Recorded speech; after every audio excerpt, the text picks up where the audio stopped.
Ei, estudante, beleza? Bem-vindo aqui para essa aula. Deixa eu conferir aqui se está tudo ok. Vamos lá, estamos gravando. Vou te mostrar aqui, vou passear por algumas telas para a gente poder fazer o nosso gabarito da nossa tabela. Então, olha só, a tabela que você tem, né, você pode fazer ela de várias formas. Eu fiz aqui, né, no caderno mesmo, tá? Mas eu vou transcrever para você no formato de Excel, Word e PowerPoint para você ver. Tá? Vamos lembrar o que é uma tabela mesmo? Tabela é um recurso que você vai usar para comparar e contrastar a informação utilizando linhas e colunas. E lá no teu texto, na tua atividade, eu pedi que você fizesse o quê? Que você fizesse a visualização de um texto, né, de fazer, na verdade, uma tabela sobre eras geológicas. Então, o que eu vou ter aqui? Eu vou fazer uma tabela sobre as eras. Então, eu vou botar aqui eras. O que eu estou fazendo aqui no caso do Excel? Estou usando, né, um software que trabalha com planilhas e eu vou usar aqui uma célula e vou colocar que eu vou falar sobre as eras. Quais são as eras mesmo que o livro traz para a gente? Ele fala da era proteozoica, depois fala da paleozoica, na sequência fala da era mesozoica e por fim da era cenozoica. Essas são as 4 eras. Então eu vou deixar aqui maior, vou deixar em negrito para destacar. E já vou fazer aqui, vou botar, são 3 colunas. Então já vou fazer isso aqui para ficar um quadradinho bonitinho. E aí o que significa isso aqui desse jeito? Significa que agora eu vou falar sobre 2 coisas de cada era. Né? Então eu vou comparar agora 2 critérios. Nesse caso ali, quais são esses 2 critérios?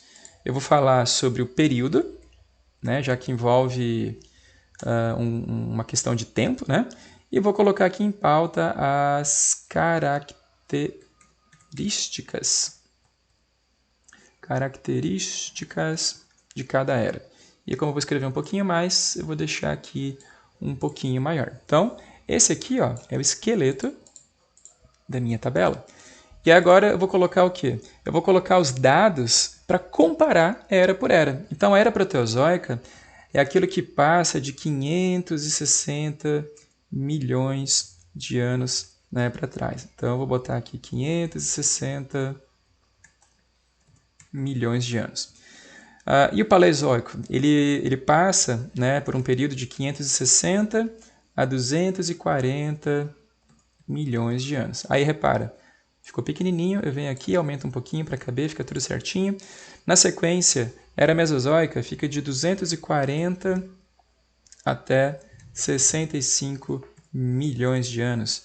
E por fim eu tenho ali a Cenozoica, que é a era que a gente vive agora, né, que corresponde aos últimos 65 milhões de anos. E aí tá, o que eu quero fazer com isso? O que eu quero falar sobre isso? Eu quero falar sobre algumas características, né, no geral.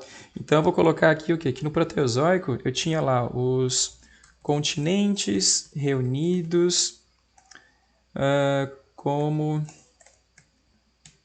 Rodinia, que era um supercontinente. Vou colocar que tinha intensa atividade das placas tectônicas. Vou dizer também que ocorreu uma mudança na atmosfera com o surgimento dos organismos fotossintetizantes e do oxigênio. Então, essas são as características que eu escolhi colocar aqui. Aí ficou grandão também, o que eu vou fazer? Eu vou quebrar aqui o texto e pronto, aí vai caber tudinho bonitinho. Vou agora centralizar para ficar tudo mais organizadinho também, certo? Aqui, vou deixar alinhado à esquerda, pronto. Então, o que eu estou fazendo aqui? Estou colocando dados sobre a era proteozoica, dizendo qual foi o período que corresponde a ela e quais são as características que eu quero colocar no meu resumo, certo? Aí vou fazer a mesma coisa agora para a paleozoica. Então, vou colocar aqui que nessa era houve diversificação da vida no meio aquático. Vou colocar que houve ocupação. Deixa eu ver como é que eu escrevi. Ocupação do meio terrestre, do meio terrestre. E vou colocar que houve a primeira grande extinção. Aí mesma coisa, ó, ficou muito texto, vou clicar aqui para quebrar o texto, ele vai ocupar o espaço necessário que eu dei e seguimos. Vou agora para a Era Mesozoica. Diz ali no texto que a gente vai chamar isso de Idade dos Répteis e dos dinossauros. Vou dizer aqui que os continentes formavam a Pangeia, que também era um supercontinente. E aí, vou quebrar aqui o texto também para ele caber no meu quadradinho. E sobre a Era Cenozoica, eu vou botar só que ela é a idade dos mamíferos. Foi quando os nossos ancestrais mamíferos começaram a se desenvolver por aí, por processos de seleção natural. Então, beleza, está aqui minha tabela. E aí, o que eu posso fazer com isso? Eu posso guardar, eu posso melhorar, eu posso adicionar depois, se eu quiser, aqui com um botão direito, eu vou colocar aqui, de repente, mais um critério. Posso colocar aqui um critério qualquer, descrever ele aqui dentro, se eu quiser, ou não. Né? Posso botar esse critério desse lado aqui e aumentar a minha planilha. Enfim, posso fazer o que eu quiser na formatação e na expansão dessa planilha. Tá? E o legal, né, de fazer isso no Excel é que você pode fazer o quê? Você pode, de repente, pesquisar lá no YouTube alguma coisa que você acha interessante e colocar ali, né, dentro da era proteozoica, por exemplo, você pode linkar diretamente com essa célula uma videoaula, você pode linkar um arquivo, sei lá, alguma coisa que você viu na internet, um texto, um blog, uma revista científica, qualquer coisa. E aí, de repente, você já cria o que aqui? Você já cria todo um esquema de links, né, para outros ambientes baseado naquilo que você está estudando. Então, uma coisa sempre interessante para você fazer é lembrar que aqui nas ferramentas do Office, pelo menos, né, quando você vem aqui em inserir, você tem ali como colocar links, né, da internet. Então, você consegue pegar, de repente, uma videoaula ou qualquer coisa que você achou legal e colocar nessa célula. E aí, quando você precisar, é só clicar aqui que você vai direto para essa videoaula, para esse blog, para sei lá o que. Entende? Então, esse aqui seria, né, no meu caso, a minha sugestão de tabela para comparar as eras geológicas que são citadas ali naquele texto. Tá? Dá para fazer isso aqui de várias formas. E lembrando, isso aqui está bem superficial. Tá? E se eu quisesse fazer a mesma coisa lá no Word? Lá no Word, né, digamos que você tem ali um resumo que você está fazendo digitalmente sobre evolução, você está lá escrevendo, e aí de repente você quer fazer uma tabela ali sobre as eras geológicas. Então você coloca lá eras geológicas comparadas. E você vai colocar uma tabela, você faz o quê? Você vai inserir tabela, simplesmente. Né? No caso ali a gente falou sobre 4 eras, aí tem, né, a linha de título, e a gente colocou lá 3 critérios. Então eu vou ter ali de novo eras, aí depois eu tenho período, e depois características, certo? E aí de repente aqui eu posso pegar um pouquinho menos de espaço e fazer o que eu fiz na outra tabela. Né? Eu vou pegar aqui, por exemplo, os elementos dessa tabela, vou copiar e vou colar aqui dentro. Então, repara, eu tenho ali, né, uma tabelinha bonitinha também que eu posso usar e posso depois continuar aqui digitando meu resumo e fazendo o que eu estava fazendo, mas agora com a minha tabela comparando alguma coisa, tá bom? E eu posso fazer a mesma coisa também lá no PowerPoint. Digamos que eu estou criando lá alguns slides, algumas coisas, eu quero criar aqui uma tabela. Primeira dica, tá? Eu sou meio pentelho com o PowerPoint. É o seguinte, quando você abre ele, por padrão ele vem assim, né? Com esse formato, com esse layout. Eu sempre recomendo que você venha aqui no layout, coloque em branco para ele ficar realmente limpinho e você poder ali trabalhar sem ter nada na frente enchendo o teu saco, tá? E aí você vem aqui depois em inserir, mesma coisa, tabela. Eu vou inserir o que mesmo? Eu vou inserir 5 linhas, porque são 4 conteúdos e o título, né?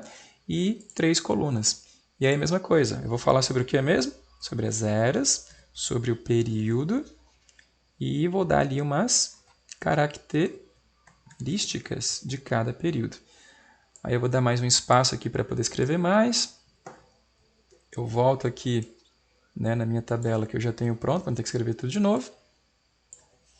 E copio ali, certo? E aí depois, se eu quiser, eu vou ali, formato melhor o texto, né? Faço o que eu precisar fazer para melhorar o visual e o layout geral da minha tabela. Então, com isso aqui, se eu estiver organizando um PowerPoint, se eu estiver organizando uma sumarização, caixa-texto, outras técnicas, se você estiver fazendo slide mesmo, se você gostar, seja lá o que for, você já pode também fazer isso no teu PowerPoint. Tá? E o legal de tudo isso aqui é que se você, por exemplo, usa o teu WhatsApp Web, né, no teu computador, você pode simplesmente copiar isso aqui, apertar Ctrl C e depois ir lá no teu WhatsApp e mandar para você mesmo como Ctrl V, né, como se fosse uma imagem. E você vai ter isso aqui como imagem para você usar, né, para de repente ter ali acessível, fazer uma consulta, alguma coisa, você consegue usar também, tá bom?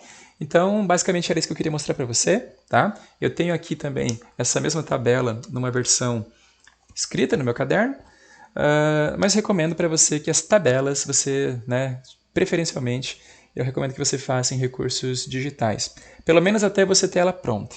Se você quiser depois que você tiver a tua tabela toda pronta e bonitinha no Excel, aí você imprime e cola no caderno, ou então você transcreve também. Né? Por que não é legal fazer a tabela de cara no teu caderno?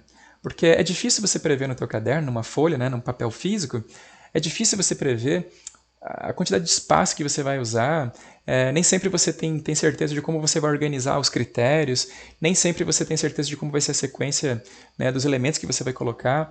Então é importante você usar o recurso digital, que é formatável, para só depois que você estiver satisfeito com a tua tabela, você de fato transcrevê-la para o seu, né, para o seu caderno de anotações, ou fazer a impressão numa impressora e daí só colar no teu material, tá bom? Então fica aí a sugestão para você. Espero que você tenha gostado desse nosso visual geral das tabelas. E vai por mim, tá? Tabelas são extremamente importantes, absolutamente impactantes para a sua aprendizagem. Por isso, use e abuse desse recurso. Tá? As tabelas, elas podem caber, elas podem ficar ali muito bem no meio de um resumo, elas podem ficar na parte de trás do teu mapa mental, elas podem se encaixar em qualquer lugar. Tá? Não esquece que as tabelas são elementos de complementação. Se você tiver uma tabela gigante também, nada impede de você fazer uma página inteira para uma tabela para organizar um monte de coisa. Tá? Mas o fato é, você pode inserir tabelas dentro de qualquer recurso, dentro de qualquer método de resumo que você já utilize. Tá bom? Por isso, use à vontade, use sem moderação. Beleza? Então, bom trabalho, bons estudos e nos vemos na próxima aula.